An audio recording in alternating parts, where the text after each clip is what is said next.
Bismillahirrahmanirrahim.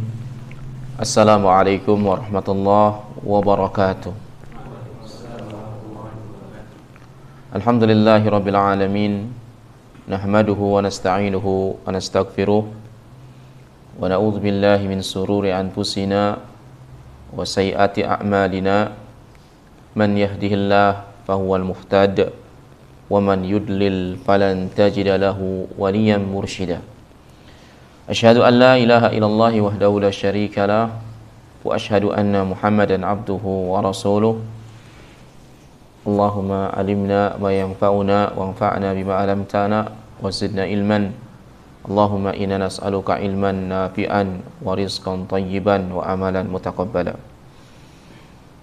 Ikhwah yang dirahmati Allah Subhanahu wa taala, alhamdulillah puji syukur kita pada Allah Subhanahu wa taala pada kesempatan yang berbahagia ini bisa membersamai antum.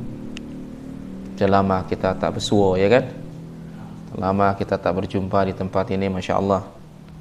Mudah-mudahan kita selalu bisa berjumpa insya Allah ta'ala. Dan kita bersyukur pada Allah Subhanahu wa ta'ala yang mana Allah masih berikan kepada kita hidayah iman dan Islam, kesehatan, dan juga mungkin aktivitas yang membuat kita bisa bertahan hidup untuk taat kepada Allah Subhanahu wa taala, dan semua itu adalah nikmat besar yang wajib kita syukuri. Pada kesempatan berbahagia ini mungkin tema kita berkaitan dengan agar maksimal ibadah kita di bulan Ramadan. Dan kita hari ini berada di ujung bulan Sya'ban, iya kan? Tanggal berapa tepatnya? 28, sekitar 28 Sya'ban, yang mungkin 2 hari atau sehari lagi kita akan berpuasa ya Ramadan. Agar maksimal ibadah kita di bulan Ramadan, maka minimalnya kita harus memiliki 5 sikap. Ada 5 sikap kita seorang muslim, seorang yang mengaku beriman, yang harus ada menjelang tibanya bulan Ramadan. Jadi menjelang tibanya bulan Ramadan ini kita minimal harus memiliki 5 sikap tadi. Dan bila kita memiliki 5 sikap itu, insyaallah ta'ala kita akan bisa memaksimalkan ibadah kita di bulan Ramadan, dan keluar setelah Ramadan menjadi orang-orang yang menang, orang-orang yang beruntung, orang-orang yang diampuni dosanya oleh Allah Subhanahu wa ta'ala, ya, bukan orang-orang yang menyesal. Bahkan sampai ada buku, ya, tulisan buku Kutaib, ya, buku kecil itu dengan judul besar disebutkan hatta la tandam ba'da Ramadan, sampai engkau tidak menyesal setelah usai bulan Ramadan, ya. Baik, jadi kita akan membahas tentang 5 sikap seorang muslim, seorang yang beriman menjelang tibanya bulan Ramadan, agar kita bisa maksimal ibadah di bulan Ramadan walau dengan aktivitas yang tinggi. Baik, 5 sikap itu yang pertama adalah al-farhu bimaji'i Ramadan, yaitu merasa bahagia, gembira, lapang dadanya, senang dia dengan tibanya bulan Ramadan. Semakin dekat dia pada bulan tersebut, maka semakin senangnya bertambah. Maka mesti sikap yang harus dimiliki kita adalah apa? Merasa bahagia, merasa gembira, merasa riang dan senang dengan berita akan tibanya bulan Ramadan. Dan gembiranya dia dengan kedatangan bulan ini yang mulia adalah menunjukkan kuwatu imanihi, yaitu kuatnya keimanannya, atau dalla ala imanihi, menunjukkan atas keimanannya. Karena orang yang beriman itu merasa senang dengan apa yang Allah Subhanahu wa ta'ala cintai. Dan kita tidak akan pernah bisa dicintai Allah sampai kita mencintai apa yang dicintai Allah Subhanahu wa ta'ala. Kita juga tidak akan menjadi orang mulia sampai kita memuliakan apa yang dimuliakan Allah Subhanahu wa ta'ala. Allah mencintai bulan Ramadan dan Allah memuliakan bulan Ramadan, maka wajib bagi kita mencintainya dan memuliakannya. Dalam hadis Nabi SAW disebutkan, bila Allah Subhanahu wa taala mencintai suatu amalan, amalan itu akan diwajibkan. Dan puasa Ramadan apa hukumnya? Wajib. Bahkan Ramadan bukan sekedar kewajiban. Puasa di Ramadan bukan sekedar wajib, tapi apa? Rukun min arkanil Islam, rukun dari rukun Islam, subhanallah. Jadi puasa Ramadan ini bukan sepele, tapi agung sampai dijadikan sebagai apa? Rukun, sebagaimana sholat dijadikan rukun bagi Islam. Ya, maka mesti bahagia, mesti senang. Dan kebahagiaan dan kesenangan yang dirasa oleh seorang akan memudahkan juga dia beraktivitas di bulan Ramadan. Karena kalau orang nggak senang, orang nggak bahagia, itu pasti dia tidak peduli dengan apa? Ramadan. Dia pasti akan menyia-nyiakan Ramadan. Makanya orang yang bahagia dan senang dengan tibanya Ramadan itu adalah menunjukkan keimanannya. Ya, menunjukkan apa? Keimanannya. Dan Ramadan itu tidak mungkin dikerjakan ibadah yang mulia di bulan Ramadan itu kalau tanpa iman. Dan syaratnya memang harus dengan iman. Puasa di bulan Ramadan, sholat malam itu syaratnya dengan iman. Kalau nggak dengan iman, nggak mungkin dia akan mengerjakannya. Rasul mengatakan, man soma Ramadana imanan wa ihtisaban. Barang siapa yang puasa Ramadan dengan iman dan mengharap pahala. Atau dalam hadis lain, man qoma Ramadana imanan wa ihtisaban. Barang siapa yang menegakkan salat malam tarawih di bulan Ramadan dengan iman. Jadi syaratnya apa? Syaratnya dengan iman. Ya. Dan Allah Subhanahu wa taala sebutkan di surat Yunus. Allah katakan, "Qul fa bi fadlillahi wa rahmatihi fa bidzalika falyafrahu huwa khairum mimma yajma'un." Katakanlah Muhammad kepada mereka orang-orang beriman, dengan keutamaan dari Allah, dengan rahmatnya, maka hendaklah kalian berbahagia. Itu lebih baik dari apa yang mereka orang-orang kafir kumpulkan. Kita diperintah oleh Allah agar kita bahagia, bangga dan senang dengan apa? Keutamaan dan rahmatnya. Keutamaan dan rahmat Allah itu apa sih? Sebagian ulama menafsirkan keutamaan adalah Quran, rahmatnya adalah hadis. Diberikan pemahaman pada Quran dan hadis. Ada yang mengatakan iman dan Islam dan lain-lain sebagainya yang tafsirannya berbeda, maknanya itu juga, maknanya sama. Jadi dengan iman dan Islam kita, dengan kita dipahamkan pada Quran dan Sunnah, ditundukkan pada syariat Allah, itu adalah nikmat yang besar yang wajib kita syukuri, kita bahagia dan bangga dengan itu. Kira-kira kita ini selama jadi seorang muslim, antum bahagia enggak sih? Merasa bahagia enggak jadi seorang muslim itu? Merasa bangga enggak menjadi seorang muslim itu? Harus bahagia, harus bangga. Ini Allah katakan pada nabinya di surat Yunus. Ntar ayatnya ayat berapa ya? Pada ayat ke-58. Surat Yunus 58. Jadi ayat yang lain di surah Al-Baqarah Allah mengatakan apa? Ya ahlal kitab ta'alau ila kalimatin sawa'in bainana wa bainakum. Hai ahlul kitab, kemarilah, ayo kita duduk bersama-sama berbicara tentang agama yang sama di antara kita. Alla na'budu illa iya, alla na'budu illallah. Tidaklah kita beribadah kecuali hanya kepada Allah. Fa in tawallau faqul ishhadu bi anna muslimun.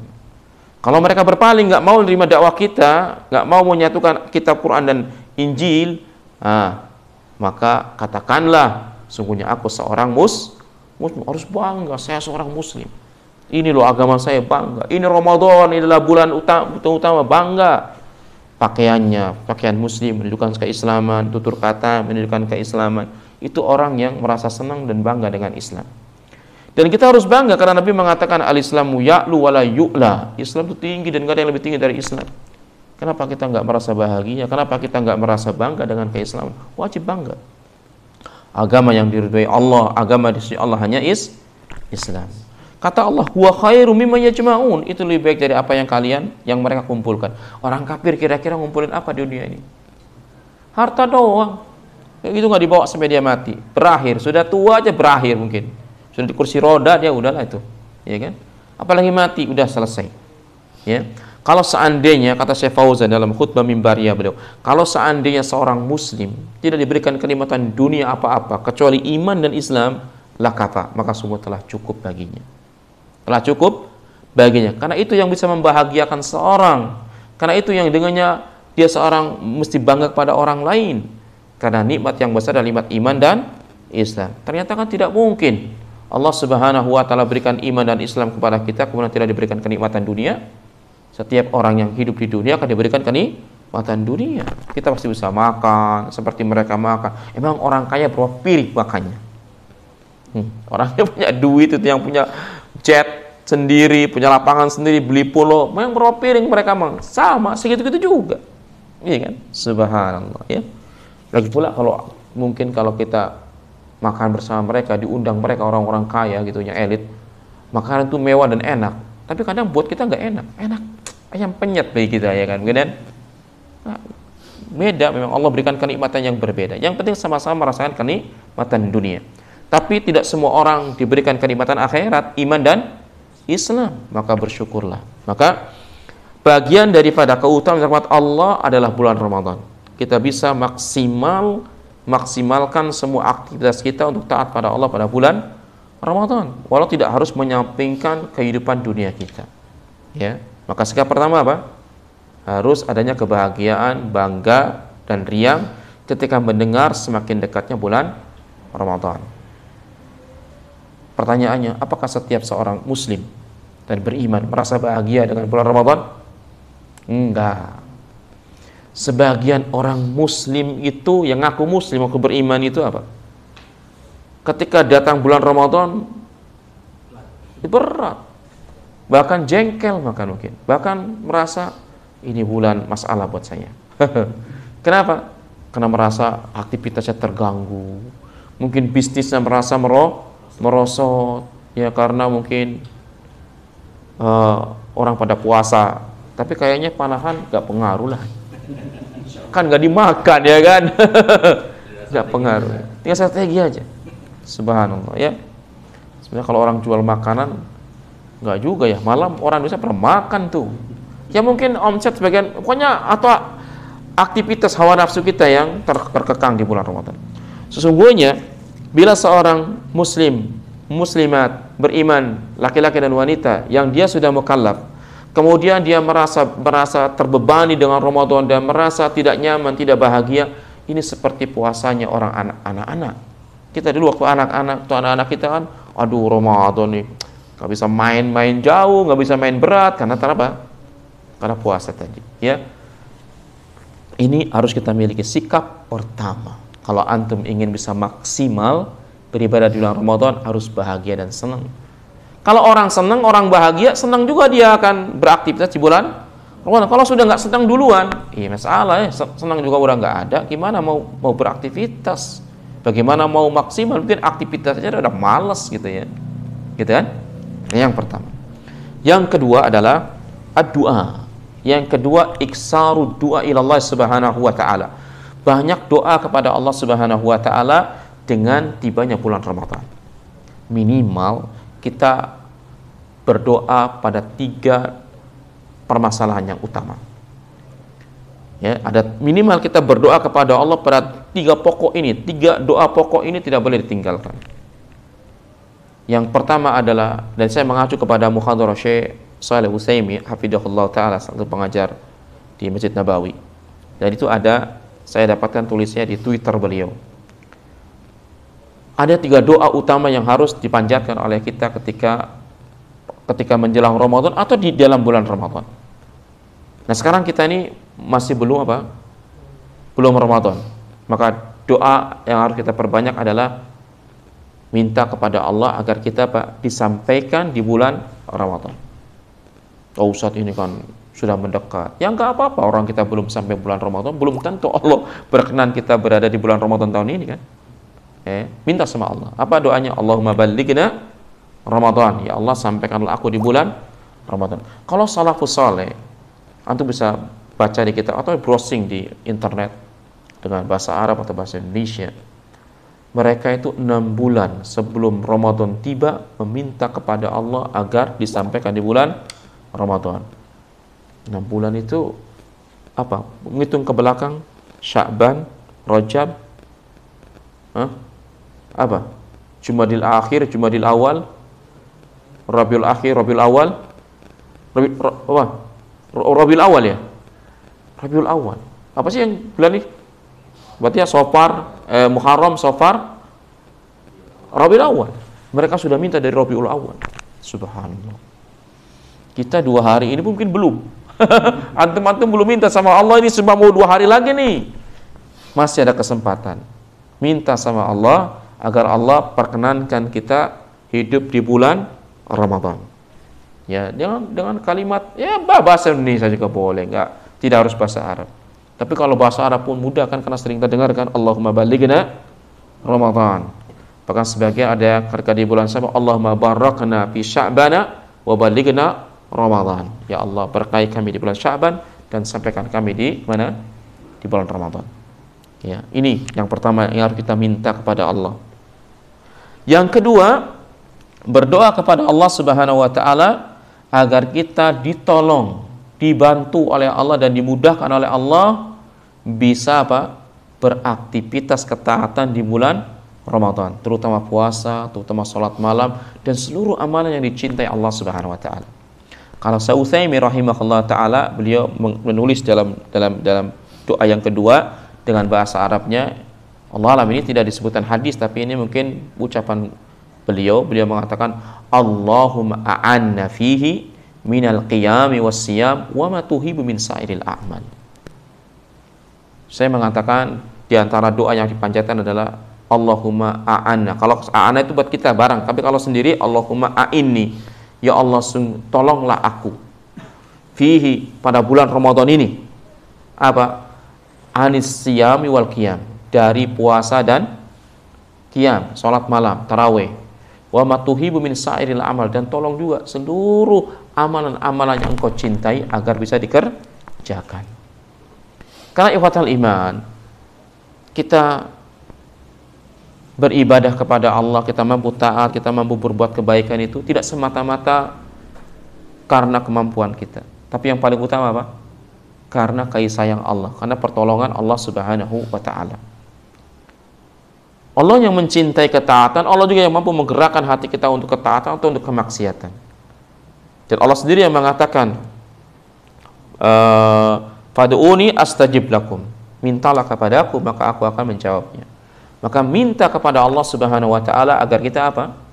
Diberi kemudahan, diberi pertolongan, agar Allah memberikan kekuatan kepada kita menegakkan, mengerjakan puasa di siang harinya dan menegakkan salat malam di malam harinya. Berat nggak puasa? Senin Kamis juga berat, apalagi 1 bulan puasa.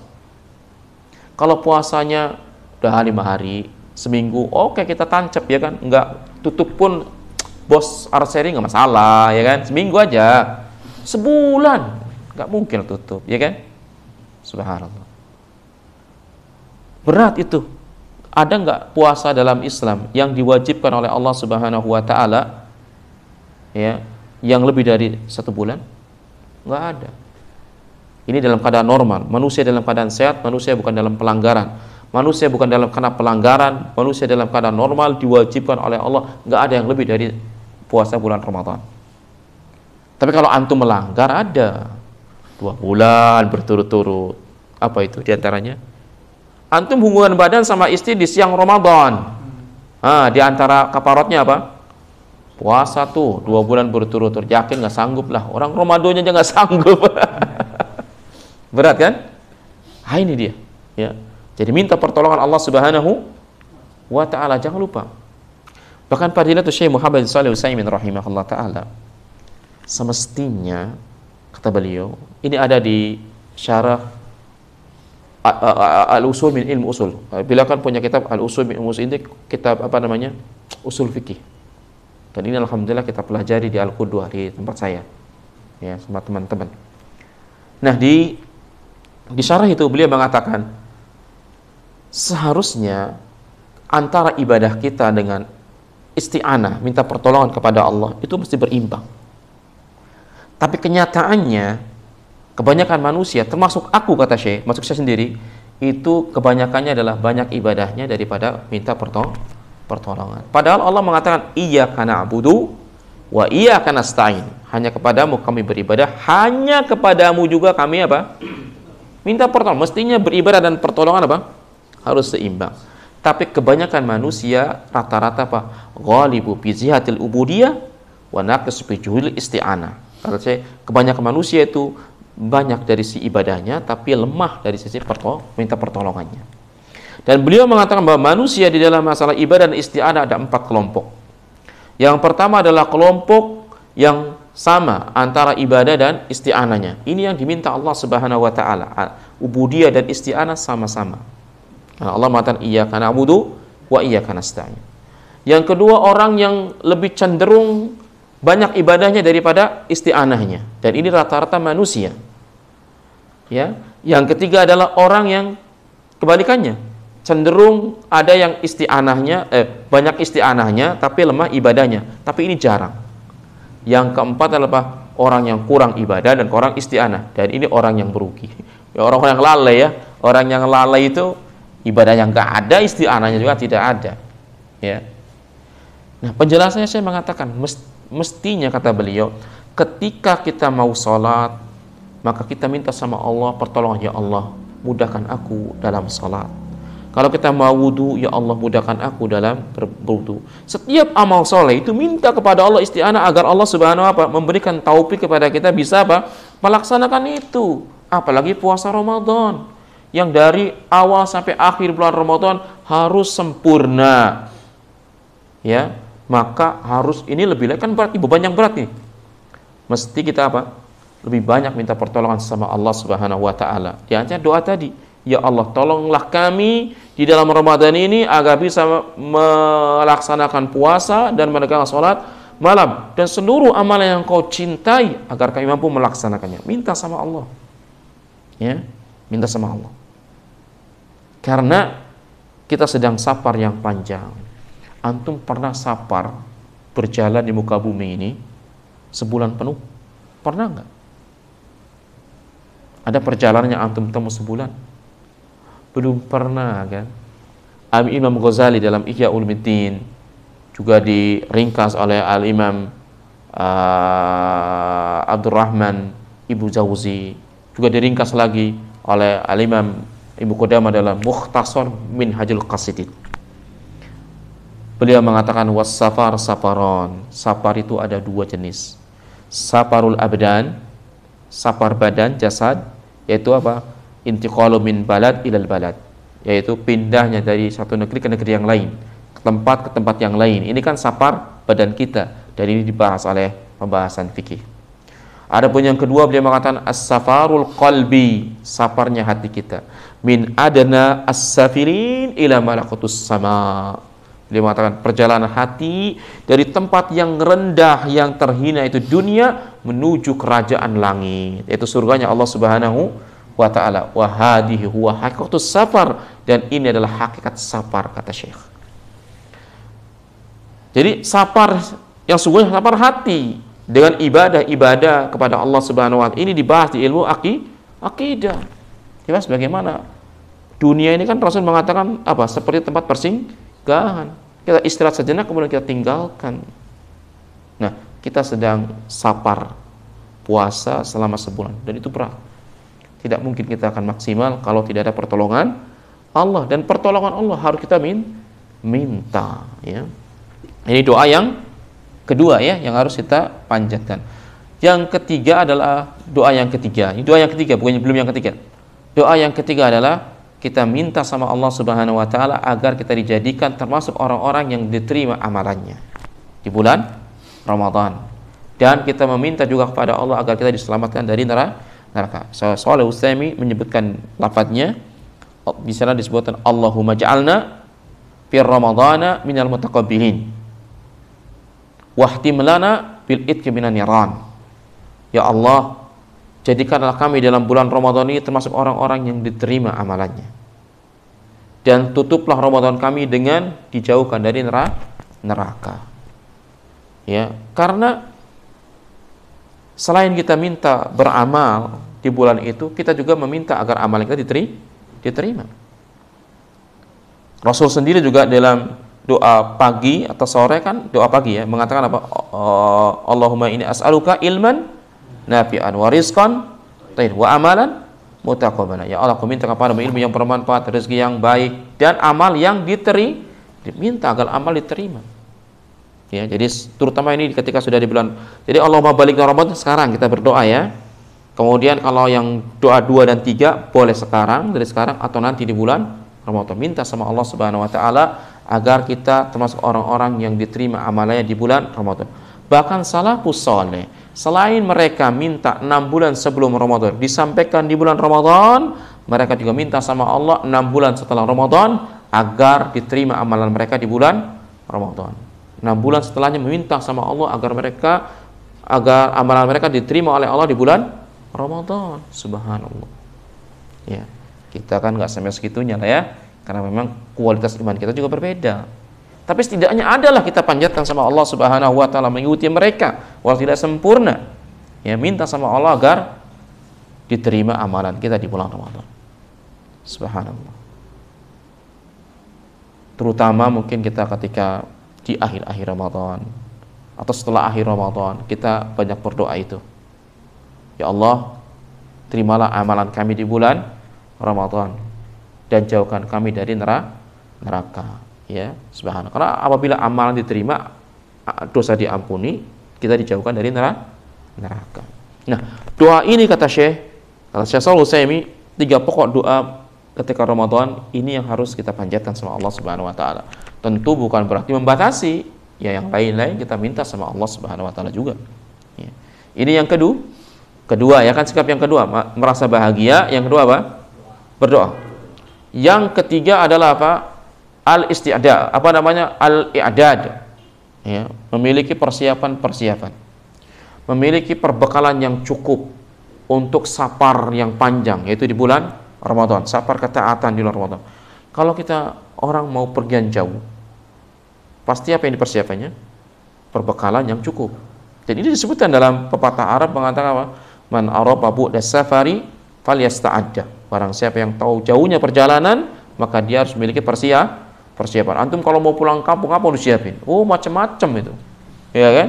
Antum mau jalan jauh, badan kita mau jalan jauh, itu persiapannya macam-macam. Nah, kita mau safar nih, safar hati, harus disediakan. Persiapan yang utama apa? Mentalitas. Mentalitas kita harus siapkan. Juga fisik kita harus siapkan. Mental, ruhani kita harus kuat. Bahkan harus melebihi kuatnya badan kita. Karena dengan ruh yang kuat, dengan mentalitas yang kuat, lemahnya badan tidak menjadi soal. Banyak orang yang tidak bagus badannya, cacat badannya, dalam keadaan sakit, tapi mampu dia beribadah kepada Allah Subhanahu wa taala. Bahkan Syekh Muhammad bin Shalih Utsaimin rahimahullah dalam menafsirkan, dalam mencerahkan hadis yang mengatakan al-mu'minul qawiyyu khairun wa ahabu ila Allah min mu'minut dha'if. Sesungguhnya mukmin yang kuat itu lebih baik dan lebih dicintai oleh Allah daripada mukmin yang lemah. Wa fi kulli khairin, dan di setiap mukmin ada kebaikan. Apa maksudnya mukmin yang kuat itu? Apa kuat badannya, kuat fisiknya, kuat hartanya? Kagak, bukan itu yang dimaksud. Kata Syekh yang pertama, kuatul iman. Kuat imannya. Qad yakunu rajulan qawiyatal jisman walakinu dha'ifu fil ibadah, dha'if fil amal. Kadang-kadang ada orang yang bagus badannya, atletik, kuat badannya, tapi lemah dalam ibadah. Piragawan, angkat barbel kuat, lari kuat. Pas sholat tarawih 1 juz, teler dia. Dia tidak. Lemah apanya? Ruhnya, iman dia lemah. Ya, tapi badannya mantap. Ya. Subhanallah. Bahkan di dalam buku yang pernah saya baca, pasti dalam itu dicetak oleh murid-murid bin Shalih Utsaimin atau Syekh Utsaimin. Utsaimin itu dulu ada, dia kan dia di Qasim nih, dia di Qasim. Yang saya di sana, saya juga pernah di Qasim, tapi setelah saya 4 tahun setelah saya meninggal ya, karena saya meninggal tahun 2001, awal 2001, saya sekitar April atau Mei ya, di 2004. Jadi nggak jumpa. Jauh loh perjalanan itu, kalau ke Mekah aja tuh, kalau Mekah dari kita itu 8 jam. Dari Ros tempat saya 8 jam, kalau dari tempat saya lebih, mungkin 8,5 jam atau ya 8,5 atau 9 jam. Karena saya lebih dekat ke Mekah dari Qasim. Itu jalan dengan mobil jalan dengan mobil, padahal saya udah tua dan saya itu agak sakit, badan nggak kurang sehat lah. Jadi kami menemani Syekh untuk safar ke Mekah untuk ngisi kajian dia di Mekah, kemudian istirahat di tempat peristirahatan. Kami memperhatikan Syekh bagaimana kesehatannya, harus dijaga oleh teman dijaga. Tapi setelah itu kami tertidur dan kami melihat Syekh malam itu bangun sholat malam dan kami nggak mampu sholat bangun malam. Padahal Syekh itu sama dengan kami, berjalan yang sama, makan yang sama, semua sama, dan dia udah tua dan keadaan sakit. Tetapi orang yang dikhawatirkan oleh kita sakit tadi justru mampu ibadah sholat malam. Sedang kita yang sehat sudah nggak mampu karena capek tadi. Apa yang menyebabkan Syekh seperti itu? Kuatul iman. Iman dia yang kuat. Badannya sakit, fisiknya sakit. Tapi karena imannya mampu. Mungkin antum juga pernah ketika melejit iman kita itu ya. Sakit juga masih sholat malam bisa. Masih baca Quran. Tapi ketika sehat, kadang enggak itu. Ya kan? Nah ini. Masya Allah ya. Jadi harus persiapan, terutama apa? Mentalitas rohani kita harus kuat. Yang kedua juga fisik kita harus dipersiapkan. Karena Ramadan itu tempat aktivitas tinggi untuk ibadah kepada Allah. Sudah kita nggak ada nutrisi jasmani, siang hari kan nggak ada nih.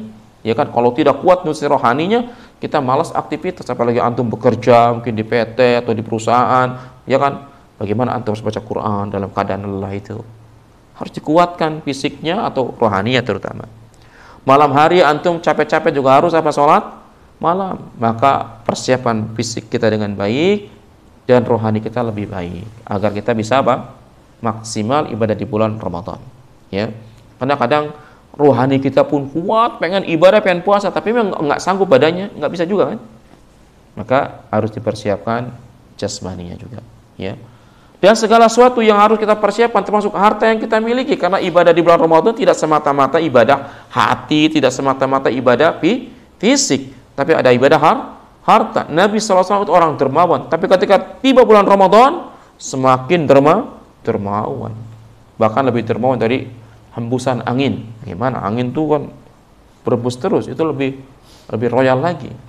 Ya, persiapkan harta kita ya untuk kita ibadahkan di jalan Allah di bulan tersebut, sehingga kita bisa mengumpulkan ada ibadah hati terkumpul, ibadah lisan terkumpul, ada ibadah badan terkumpul, dan ibadah harta. Insya Allah kita semua diberikan harta oleh Allah. Kadangnya ada yang banyak, ada yang sedang ya. Tapi masa tidak bisa beribadah harta kita di bulan Ramadan? Pasti bisa, ya kan? Ya. Nah ini apa? Yang ketiga apa? Memiliki persiapkan. Bahkan ikhwatal iman yang Allah Subhanahu wa taala, sesuatu yang dipersiapkan dengan baik pasti hasilnya akan baik. Sesuatu yang tidak dipersiapkan dengan baik hasilnya juga tidak baik. Tidak akan maksimal ya kan? Kenapa seorang bisa maksimal hasilnya? Karena ada persiapan yang maksimal juga. Orang kalau mau olahraga kayak event-event PON atau olimpiade atau apalah, itu berapa kali dia tanding. Tapi persiapannya berbulan-bulan itu, ya kan? Berbulan-bulan. Antum juga mau bisnis kan, persiapannya banyak. Baru buka toko, ya kan? Kita juga gitu. Antum ceramah itu kayak saya dulu, belajar dulu lama, baru kemudian, ya itu pun nggak maksimal, karena kita mungkin nggak maksimal belajarnya. Nah, gitu intinya kan? Nah, dengan itu Allah Subhanahu Wa Taala sebutkan di surah At-Taubah, ya surat At-Taubah ya. Di ayat yang ke-46, antum lihat At-Taubah ayat 46. Sebenarnya ayat ini berkaitan sindiran Allah kepada orang munafik. Tetapi kita bisa pakai dalil ini kepada seluruh hal untuk persiapan. Karena Allah mengatakan walau aradul huruja la'addu lahu uddah. Kalau seandainya mereka orang munafik benar-benar keluar dari rumah mereka ingin berperang, pasti mereka memiliki persiapan. Kalau Allah katakan walakina qari Allah imbi'athahum fasabbatahum wa qila qudu ma'al qaidin, ya. Dan jika mereka mau berangkat, niscaya mereka menyiapkan persiapan untuk keberangkatan untuk perang. Tetapi Allah tidak menyukai keberangkatan mereka dan dikatakan kepada mereka, tinggallah kamu bersama orang-orang yang tinggal itu. Orang munafik ketika mau perang apapun itu ribut doang. Oh, kalau belum perang, wah kita ikut perang, ayo maju terdepan, dukung. Begitu perang terjadi, mereka mundur. Kenapa mereka mundur? Karena mereka nggak ada persiapan. Kalau mereka mau benar-benar mau perang, ikut perang, ada persiapan dong. Ya minimal ada baju besi, ada panah, ada pedang, ada kuda, persiapan. Para sahabat kalau perang itu persiapan, mentalitasnya disiapkan, fisiknya disiapkan, peralatan disiapkan. Orang munafik enggak, suaranya doang. Ya. Begitu mereka apa? Benar-benar orang mukmin berjalan, mereka mundur. Kenapa? Karena mereka nggak memiliki persiapan. Kita juga begitu. Kalau benar kita ini imannya kuat, kalau benar kita ini memuliakan Ramadan, pasti memiliki persiapan dong, iya kan? Persiapannya harus cukup, gitu kan? Nah, yang keberapa? Yang keempat. Yang keempat yang tidak kalah pentingnya ketika kita menjelang bulan Ramadan, harus apa? Al-fahmu fi fiqhis siyami Ramadan. Harus memiliki pemahaman yang baik, yang cukup terhadap puasa Ramadan. Sebenarnya sendiri ya, antara puasa sendiri, Ramadan sendiri. Jadi kita harus memahami ini. Dan alhamdulillah ulama kita telah membuat kitab-kitab dari kurun temurun yang banyak, yang ringkas, menengah sampai yang terlalu panjang. Dan sudah diterjemahkan dalam bahasa kita. Dan ustadz-ustadz antum sudah banyak, dan mereka mampu menerangkan, dan sudah banyak mereka terangkan masalah fikih puasa Ramadan. Maka ini adalah modal yang besar, modal yang utama, karena pemahaman ilmu itu harus ada sebelum berucap dan beramal. Bahkan disyaratkan ilmu sendiri adalah bagian dari apa? Bagian dari syarat diterimanya amalan. Karena syarat diterima amalan kan dua, ikhlas dan mutabah. Bagaimana orang tahu itu keikhlasan yang benar? Bagaimana seorang tahu mutabah? Kalau tanpa ilmu, semuanya bermuaranya kepada pengetahuan. Bahkan Syekh Ahmad bin Muhammad Asy'air, hafizahullah taala, beliau termasuk ulama madhab Hambali yang ada di Saudi. Itu dalam muhadharah beliau, bahkan sudah dicetak ada kitab-kitab beliau. Di antaranya beliau buat al-ilmu wa Ramadan, ilmu dan Ramadan, karena keterkaitannya begitu besar ilmu wa Ramadan. Di antara seorang itu diberikan pemahaman yang baik oleh Allah Subhanahu wa taala, al-fahmu bitadarujil ahkam, kata beliau. Seorang memiliki pemahaman tingkatan-tingkatan hukum. Memiliki pemahaman bahwa hukum itu ada tingkatan dan tahapannya. Kapan waktu yang utama dikerjakan dan seterusnya. Contoh, seorang itu akan baik amalannya, berlipat ganda amalannya karena pemahamannya yang baik.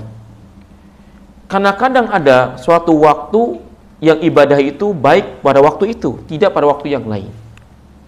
Contoh, Aisyah radhiyallahu taala anha pernah bertanya pada suaminya, "Ya Rasulullah." Tapi dia pernah mengatakan ya kekasih ya. Semua mengatakan ya Rasulullah, ataupun istrinya, karena dia Rasulullah, harus dimuliakan dengan pengagungan itu. Ya Rasulullah, wahai Rasulullah, mada af'ali, apa yang harus aku kerjakan idza ra'aitu lailatul qadar, kalau aku melihat malam lailatul qadar, apa yang aku perbuat ketika aku melihat lailatul qadar? Qala iksaru doa, perbanyaklah doa, Allahumma innaka afuwun tuhibul afwa fa'fu anni. Ya Allah, sungguhnya engkau adalah mencintai pemaaf, ampunan, maka ampunilah aku. Perbanyak doa ini. Kalau kita yakin dengan tanda-tandanya ada lailatul qadar, baca Allahumma innaka afuwun tuhibul afwa fa'fu anni. Ini yang harus dibaca. Bukan dzikir yang lain, doa yang lain diperbanyak tapi ditinggalkan yang ini. Ini tidak pahamnya tentang tahapan-tahapan hukum. Dan ini butuh apa? Butuh ilmu. Ya. Jadi ketika antum pada lailatul qadar, dzikir apa yang antum perbanyak? Ini kata Nabi, Allahumma innaka afuwun tuhibul afwa fa'fu anni. Ini yang bukan berarti dikira nggak boleh, tapi perbanyak doa ini, kan gitu ya. Selain juga ya antum bersedekah di malam itu atau siangnya bersedekah dia baik. Sedekah sekarang gampang dan lebih rahasia lagi. Kalau dulu orang mau merasakan sedekah harus panggul-panggul malam hari, taruh di depan pintunya, iya kan? Sekarang nggak usah gitu. Sekarang ada lembaga-lembaga atau orang-orang miskin, apalagi lembaga-lembaga, udah ada nomor rekening, dari rumah kirimin aja udah selesai. Ya, tapi kadang orang keliru ketika mau berimpak, harus lihat yayasan yang bonafit, harus melihat kejelasan, enggak. Yang penting yakin itu orang amanah. Bahkan yang kecil-kecil itu harus lebih banyak diberikan santunan untuk dia bisa berkembang. Berat dari awal itu. Atau orang-orang miskin ya, yang tetangga kita, orang dekat, itu lebih utama, harus kita bantu mereka. Ya, subhanallah. Ya. Jadi yang kedua, yang keempat apa? Harus memahami fikih Ramadan, siam Ramadan. Dan banyak ya, bagaimana solusi orang ketika safar nggak puasa, bagaimana hukum safar ketika dalam, kan banyak. Itu kan dibahas dalam fikih Ramadan. Tetek bengek yang berkaitan dengan puasa itu banyak dan harus kita pelajari. Ya, jangan di atas ketidaktahuan. Yang terakhir, udah malam nih, kayaknya udah malam lah. Kopi saya udah dingin kayaknya. Minum dulu lah. Bismillah. Tapi masih enak kan? Harus nambah ya. Yang terakhir, yang kelima adalah apa? At-taubah. Bertaubat kepada Allah Subhanahu wa taala sebelum tibanya Ramadan. Ya. Karena di antara syarat orang itu diampuni oleh Allah Subhanahu wa taala adalah bertaubat. Maka kita kenapa harus bertaubat sebelum Ramadan? Agar Allah mengampuni kita. Satu. Kenapa kita harus bertaubat sebelum Ramadan? Karena Ramadan bulan mulia, bulan yang tinggi aktivitas ketaatan. Kita nggak akan bisa memaksimalkan amalan kita di bulan Ramadan untuk meraih berbagai macam pahala itu kalau masih ada dosa-dosa kita. Karena dosa kita itulah yang menghambat kita untuk taat kepada Allah. Dosa-dosa kita itu yang menghitamkan hati kita. Kalau hati kita sudah gelap, mana ada cahaya lagi bisa masuk. Kalaupun ada cahaya, kelap-kelip dia. Nanti ya terbata-bata juga dia di dalam beribadah. Kan Rasul mengatakan, apabila seorang melakukan dosa, ada idza fa'ala al-'abdu ad-danba nukitat fi saud bi qalbi nukitat fi saudi nutatus sauda. Bila seorang hamba melakukan dosa-dosa, maka akan Allah titik-titikkan dalam hatinya bintik-bintik hitam. Kalau terus berdosa, digelapkan. Ya. Maka apa yang bisa mensuci kembali cemerlang hati ini adalah taubat, istighfar, wa taubah. Minta ampunan sama Allah dan bertobat kepada Allah Subhanahu wa taala. Maka mari kita senantiasa bertaubat. Harus kita wajib bertaubat ya. Dan taubat itu kewajiban orang beriman loh. Jadi bukan taubat itu karena kamu melakukan dosa, enggak. Bertaubat itu ketika kita melakukan ibadah. Jadi taubat itu kewajiban kita setiap saat. Bukan taubat itu setelah melakukan dosa doang. Iya, kewajiban utamanya bagi mereka yang melakukan dosa. Baik kita ketika dosa wajib bertaubat. Betul, tapi apa kamu sebagai mereka? Enggak. Bahkan Rasulullah SAW itu habis sholat fardu, assalamualaikum kanan dan kiri, apa yang kita baca? Astagfirullah. Masa kita harus astagfirullah padahal kita habis melakukan ketaatan? Tapi itu kenyataan yang harus dibaca oleh kita kan, karena mengikuti Rasul. Astagfirullah. Ya Allah, apa matinya astagfirullah? Ya Allah, aku mohon ampunanmu. Kan taubat bagian ini. Ya kan? Dikir pagi dan petang. Kalau dikir pagi itu kita dibimbingkan apa? Astagfirullah wa atubu ini. Berapa? 100 mi'ah. Ya, astagfirullah wa atubu ilaih lagi. Ya Allah, aku mohon ampunanmu dan aku bertaubat kepadamu. Antum melakukan dosa atau tidak melakukan dosa, bertaubat pada Allah. Dan memang dalilnya begitu di dalam surat An-Nur. Ayatnya lagi yang saya lupa nih, nggak tahu. Surat An-Nur di ujung ayat itu disebutkan di ayat itu wa tubu ilallahi jami'an ayyuhal mu'minun la'allakum tuflihun. Bertaubatlah kalian semua hai orang-orang yang beriman agar kalian menjadi orang-orang yang beruntung. Allah perintahkan dari sini apa? Tubu ilallahi jami'an ayyuhal mu'minun. Bertaubatlah semuanya kalian hai orang-orang yang beriman. Itu perintah bukan? Perintah. Bertaubat sama Allah Subhanahu wa taala. Dan ingat, ada 3 keadaan seorang tidak diterima taubatnya oleh Allah Subhanahu. Ada 3 kondisi seorang tidak bisa diterima apa? Taubatnya. Yang pertama, ketika nyawa terada di tenggorokan, sekatul maut, dia bertobat tidak diterima. Yang kedua, ketika adab Allah timpakan kepada mereka, adab timpakan mereka yang dulunya belum beriman, kemudian beriman, nggak diterima oleh Allah Subhanahu wa taala seperti Firaun dan yang lain-lain, kecuali kaumnya Yunus. Dikecualikan kaumnya Yunus. Dan antum untuk detail dalilnya ada di Facebook saya, antum cari. 3 keadaan seorang tidak diterima taubatnya. Yang ketiga, ketika matahari terbit dari barat. Ingat, ketika terbit matahari dari barat, seluruh orang beriman.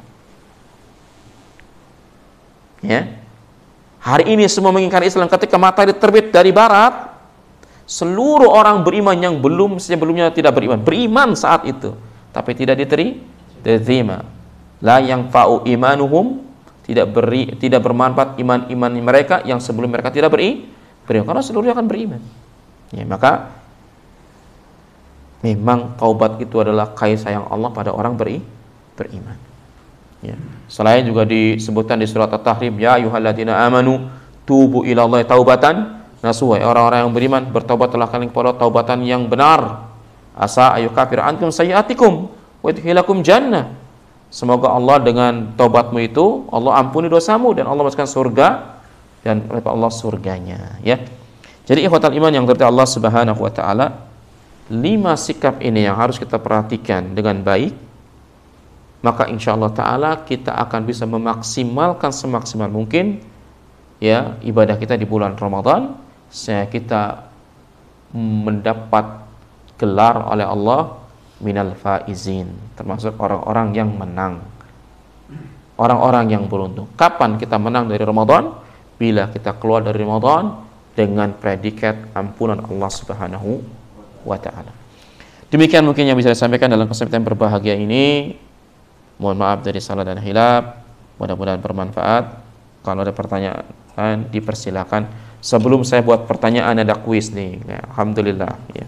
Fadhal.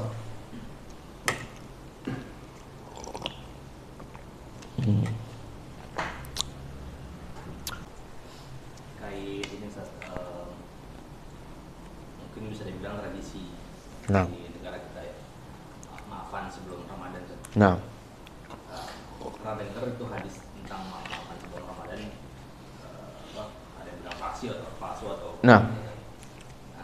Cuman pernah juga dengar hadis yang mungkin antum bisa jelaskan derajatnya tentang amalan seorang hamba itu tidak diangkat selama dia masih berselisih sama saudaranya. Nah, itu apakah kita bisa berdalilkan dengan hadis itu untuk sengaja minta maaf? Memang ada salah itu, memang ada sisi kita minta maaf duluan. Nah. Dalam rangka sebelum Ramadan. nah. Pada dasarnya tidak ada dalil yang kuat untuk mengatakan bahwa meminta maaf itu ada di sebelum Ramadan atau hari raya, iya kan? Tapi yang ada itu minta maaf adalah ketika kita melakukan dosa, ketika kita salah, itu yang diperintahkan. Kenapa juga terlepas daripada perdebatan ulama tentang hadisnya, tapi setahu kami ulama hadis itu mendoifkan hadis-hadis yang semacam itu. Dan karena kita belum juga didapatkan dari ulama kisah-kisah mereka, bagaimana mereka di buku-buku mereka tidak disebutkan tentang bagaimana mereka ketika menjelang Ramadan, kan enggak. Dulu sebenarnya di tradisi kita itu minta maaf itu ada di bulan Syawal, di awal Lebaran kan. Tapi kemudian bergeser dia ke awal Ramadan. Ya, dua-duanya tidak ada dalil yang sahih. Tapi tidak berarti kemudian tidak boleh kita minta maaf di sana. Tidak juga. Jadi, kalaupun antum mau minta maaf menjelang Ramadan, ya kan, kalaupun jangan karena alasannya ada keutamaan, ada syariat harus minta maaf sebelum Ramadan. Harus tidak punya keyakinan itu. Yang kedua, antum mengarahnya ke hadis yang tadi yang disebutkan tidak akan diangkat amalannya ketika berselisih. Karena itu hadisnya. Karena tujuan itu. Dan antum harus menyebutkan kesalahan antum apa. Karena kalau seorang yang minta maaf sebelum Ramadan atau setelah Ramadan atau hari raya, itu belum tentu ikhlas. Belum tentu ikhlas dia meminta maaf. Kenapa? Karena merasa itu waktunya semua orang minta maaf, jadi bukan perkara besar. Apakah meminta maaf itu punya beban mental? Oh, beban mental berat.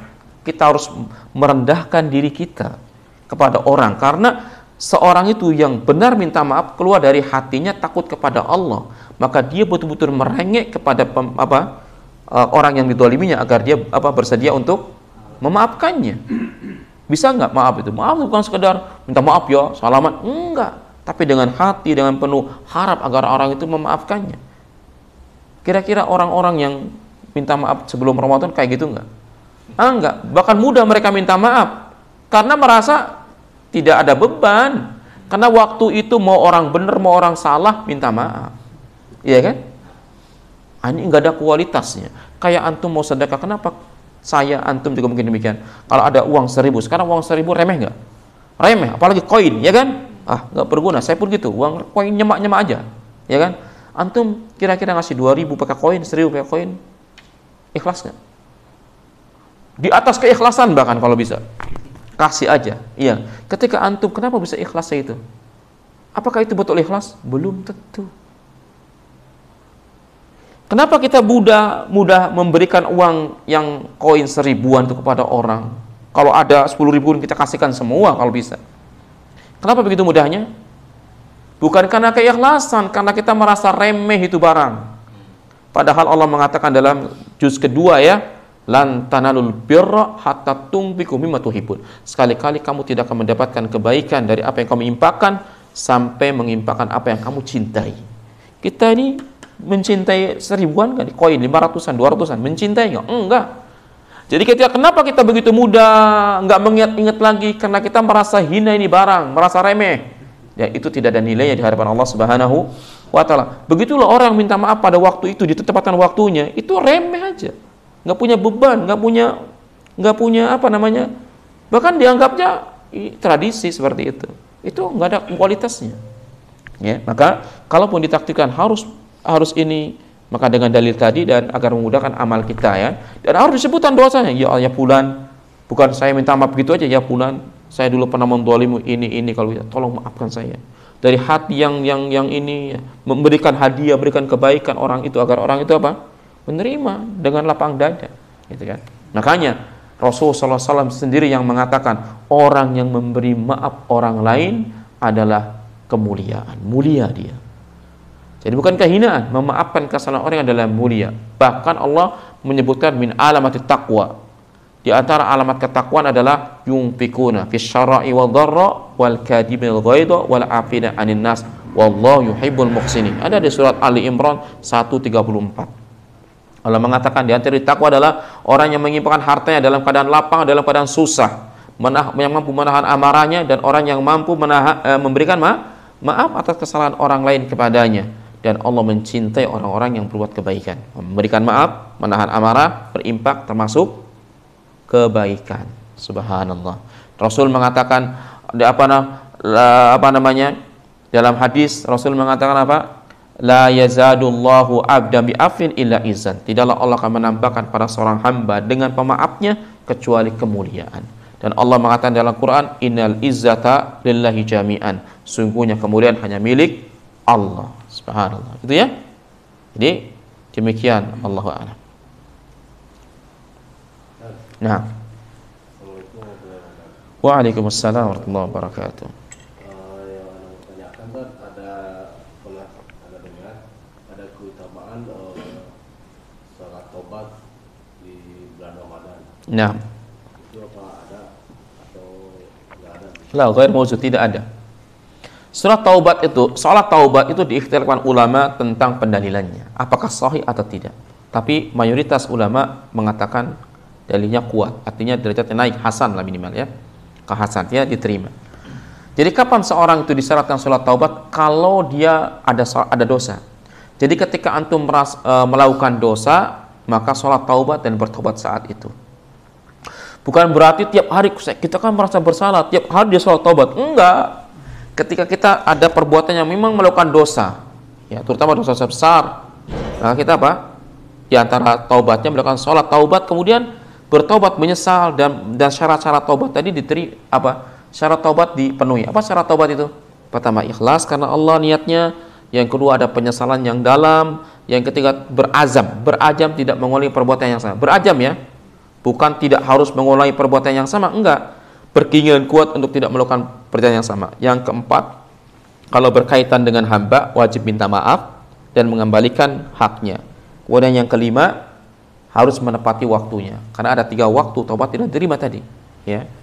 Itu. Walaupun orang mengatakan ini perkara baru yang tidak pernah didengar sebelumnya. Ada keutamaan sholat taubat di bulan Ramadan. Lah enggak, yang keutamanya sholat tarawih dan sholat tahajud. Ya, ini ya. Allahu a'lam. Jadi waktunya kan enggak ditentukan ya kalau Sholat taubat, enggak, kapan? Boleh siang, boleh malam. Kapan dia mau melakukannya boleh, tidak masalah. Nah. Tapi inti taubat diterima ketika orang memenuhi syarat taubat tadi, walau tidak mengerjakan sholat taubat. Nah, Masya. Taib, tabarakallah. Fadal. Terkait ini, bagaimana pendapatnya Ustaz tentang sikap seseorang itu yang biasanya tradisi di bulan Ramadan itu jualan, tentang jualan itu Ustaz. Bazar-bazar. Itu orang tuh beranggapan bahwasanya bulan ini bulan berkah gitu kan. Nah, kita melihatnya bagaimana Ustaz? Apakah itu benar-benar itu suatu kenikmatan, kita bisa jualan atau tapi dalam beribadah juga berkurang atau artinya maghrib susah begini-gini itu apakah Allah itu memberi kenikmatan atau sebaliknya Allah memang disibukkan atau seperti itu Ustaz? Kita harus pahamkan dulu makna berkah. Al-berkah baraka huwa dawamul insan alal khair.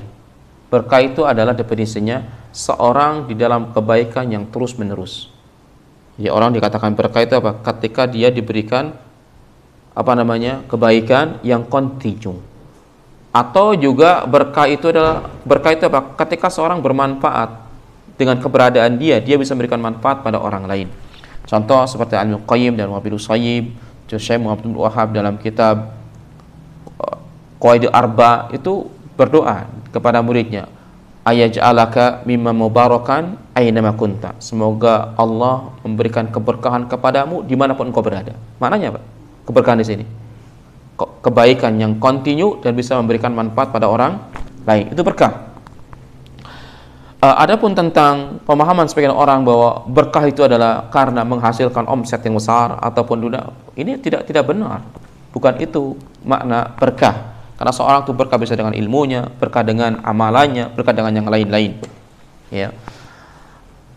Adapun menyikapi kalau pertanyaannya apakah boleh kita berjualan di bulan Ramadan? Ya boleh. Ya, jual makanan maksudnya. Boleh, tidak terlarang. Ya, tapi dengan aturan. Ya. Karena niat orang berjualan itu beda-beda. Ada yang seorang niat jualannya adalah tidak peduli di bulan Ramadan atau di bulan selain Ramadan dia jual buka.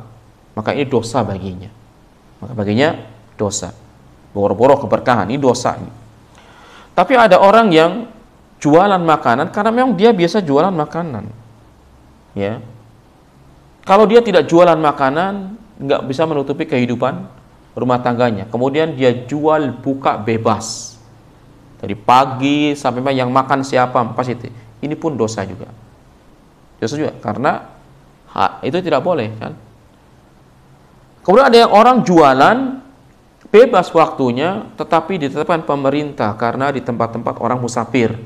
Maka ini boleh. Di tempat-tempat orang musafir, karena musafir butuh, karena boleh ini, tapi ada kesepakatan pemerintah, maka ini boleh. Ya, ini baru bolehnya loh, baru bolehnya.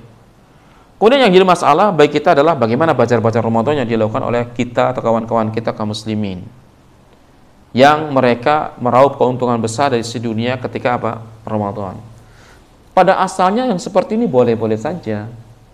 Pada asalnya hukum jual beli adalah boleh, tapi harus diyakinkan bahwasanya kesibukan dia di dunia untuk meraup dunia itu ya tidak mengalahkan ketaatan dia kepada Allah Subhanahu wa taala. Tapi kalau mengalahkan, maka ini bukan berkah, ini musibah. Ketika Ramadan orang berlomba-lomba mencari pahala beribadah kepada Allah, mengukuskan ibadah pada Allah, dia malah sibuk dengan masalah urusan dunia. Dia meraup keuntungan dunia di bawah itu untuk meninggalkan kehidupan akhirat. Karena Allah mengatakan wabtagi bima atakal darul akhirah wala tansa nasibaka minad dunya. Carilah orang yang pundi-pundi untuk negeri akhirat, keutamaan negeri akhirat. Jangan lupa bagianmu di dunia. Kita harusnya kalau 100%, kalau bisa 80%, 90% untuk akhirat. Sedikit untuk dunia, bagian dunia.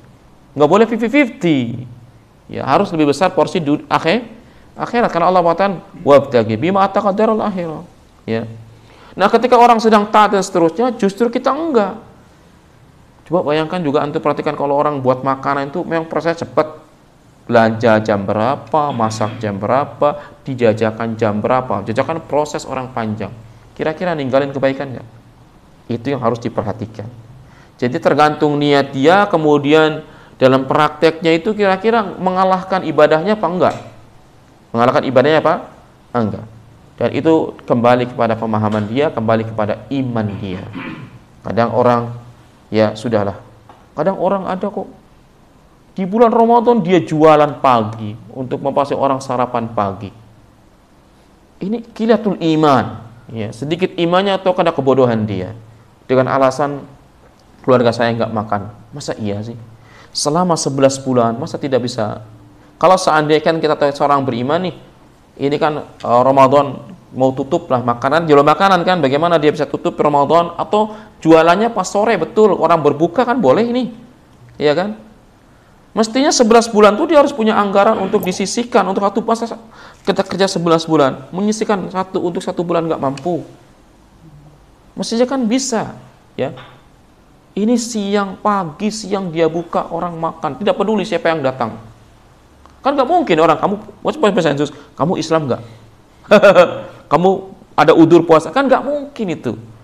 Pasti orang akan, nah, ini berbahaya. Yang seperti ini kita jangan-jangan takutnya kita menjual agama untuk dunia.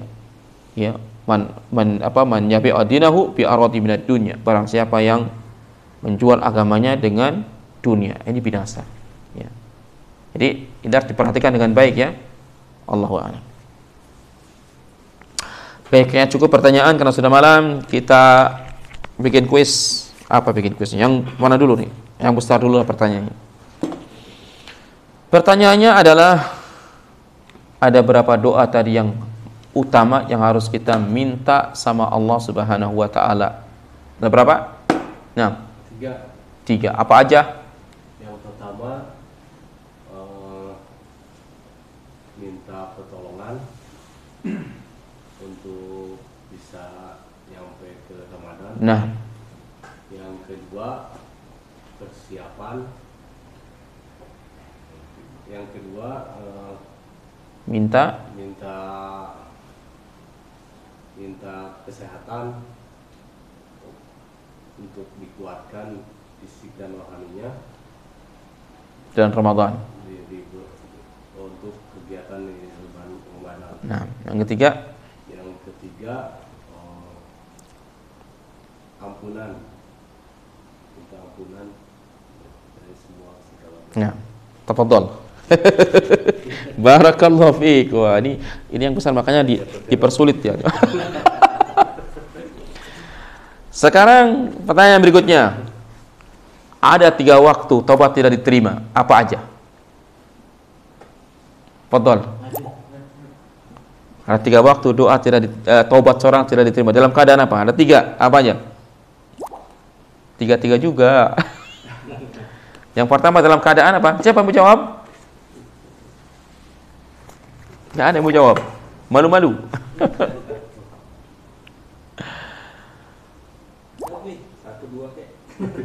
Atau pertanyaan dirubah. Ada 3 keadaan taubat seorang tidak diterima. Di antaranya adalah ketika adab menimpa mereka. Ketika adab menimpa mereka, maka apa? Taubat tidak diterima. Dikecualikan kaum Nabi Yunus. Barakallahu fiik. Harus begitu, jawabannya pendek-pendek baru mau jawab. Yang berikutnya, ada berapa ada berapa persiapan yang harus kita persiapkan sebelum Ramadan dalam materi kita? Berapa? 5. Fadhol. Antum jangan bilang, siapa? Oh, antum dapat ini. Abu Duaifah, fadhol.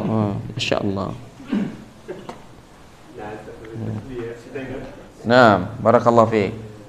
Yang terakhir, ya, bagaimana sikap salafus saleh, pendahulu kita yang soleh sebelum dan setelah Ramadan? Apa yang mereka minta?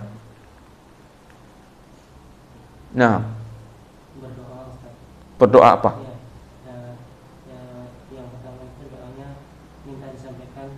Kalau yang pertama sebelum menjelang Ramadan, ya minta disampaikan usianya sampai ke Ramadan. Nah, Kalau yang sesudah Ramadan minta yang amalannya diterima. Masya Allah, barakallahu fiik. Nah, mumtaz ini. Ini kalau kuliah langsung A semua nilainya nih. Baik, dengan berakhir pembagian hadiah tadi, maka berakhir pula kajian kita di malam hari ini. Mohon maaf sekali lagi atas segala khilaf dan salah, karena kesempurnaan hanya milik Allah Subhanahu wa taala. Semoga Allah memaafkan kesalahan kita. Subhanaka wa bihamdik, asyhadu an la ilaha illa anta, astaghfiruka wa atubu ilaik. Wassalamualaikum warahmatullahi wabarakatuh.